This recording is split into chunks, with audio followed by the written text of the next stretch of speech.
In light of the very recent El Paso shootings, where Patrick Crusius is said to have been motivated by anti-immigration and Hispanophobia, and where he allegedly published a white nationalist, anti-immigrant environmental manifesto, and the recent documentary by CNN titled State of Hate, The Explosion of White Supremacy, one wonders what is the root cause or causes of the proliferation of the white supremacist ideology and movement. On YouTube, the white supremacy movement is very well represented, with many channels that can be called white supremacists, or to be as fair as possible, at the very least, they can be called Caucasoid racial grievance mongers. Some of these white supremacy or CRG channels are defunct, such as Rage After Storm, Tara McCarthy, Lauren Rose, Vertigo Politics, and arguably Lauren Southern.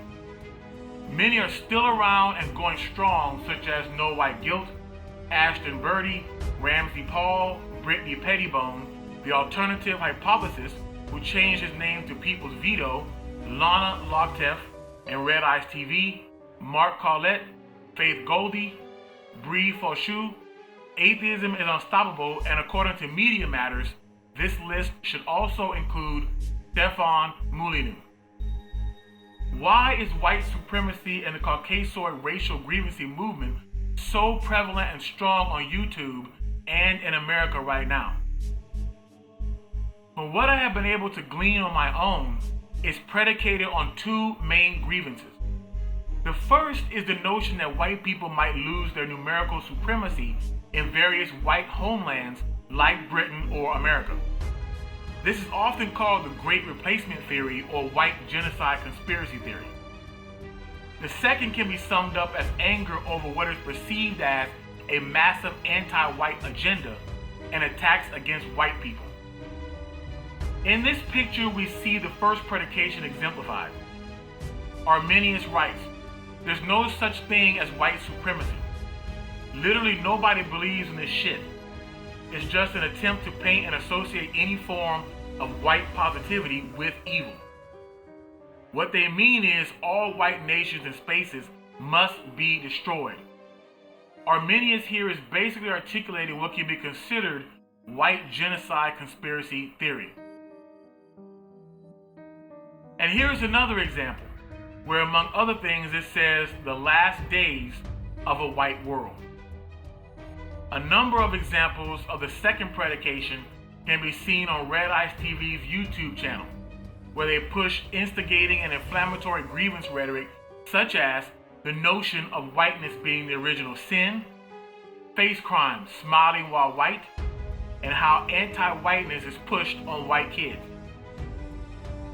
Here we have a Twitter post from white supremacist or Caucasoid grievance monger Ashton Birdie, who says, "The hatred for white men doesn't just end with Ilhan Omar. We need to address the very trend of white hatred in our modern day culture." Another strong example of what is fueling the white supremacist CRG movement is encapsulated by a post and picture from Rob Freeman, whose picture appears to display two Jews kicking at the bomb that is Whitey, and the implication is that continued kicking and abuse of white people will make the bomb go off. And this is, I guess, exactly what has happened with various mass murders like in El Paso, Charlottesville, and the Christchurch mosque shooting. Further examples include Vulture Droid telling the public that all this anti-white crap is gonna backfire on a Mark Collette video about the real meaning behind Bird Box. On the same thread, Heaven's Dark Phoenix tells us, "I feel like these people constantly harassing whites are only pushing whites to band together. Only problem, some will get tired of it and will fight back. They won't see it as justice though, it will be racist attacks. White people will never be enslaved, and shame on anyone who would experience it and want to push it on others." There is also the inciting issue in the white supremacy or CRG movement of white guilt. Well, thank you for having me on again. It's a great pleasure. Always.